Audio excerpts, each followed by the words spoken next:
السلام علیکم ورحمۃ اللہ وبرکاتہ۔ محترم سامعین، خواتین حضرات، اجالا چاندنی امید اسلامک چینل سے میں آپ کی خدمت میں ویڈیو لے کر حاضر ہوا ہوں۔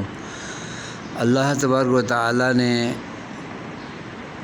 نبی پاک صلی اللہ علیہ وسلم کی دعا قبول کرتے ہوئے حضرت عمر فاروق کو مشرف باسلام کیا اور ابو جہل کو مشرف باسلام نہیں کیا، کیونکہ اللہ جانتا تھا کہ کون ہدایت کے اہل ہے اور کون نااہل ہے۔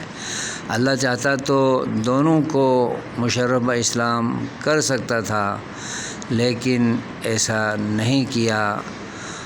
نبی پاک نے عمر بن خطاب یا ابو جہل میں سے کسی کو مشرف باسلام کر کے اسلام کی قوت اور اسلام کی مضبوطی چاہتے تھے مکی زندگی کے اندر، مگر عمر فاروق خوش نصیب ہوئے اور ابو جہل بد نصیب ہوئے۔ یہ اللہ کا اختیار و اقتدار ہے کہ کون ہدایت کے اہل ہے، کس کو ہدایت دینی ہے اور کس کو ہدایت نہیں دینی ہے۔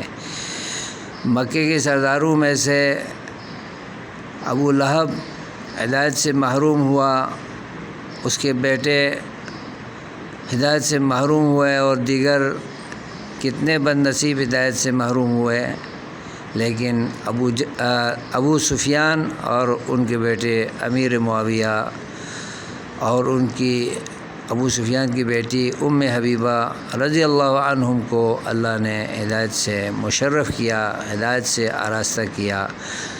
اللہ نے جس کو چاہا مسلمان کیا اور جس کو چاہا مسلمان نہیں ہونے دیا۔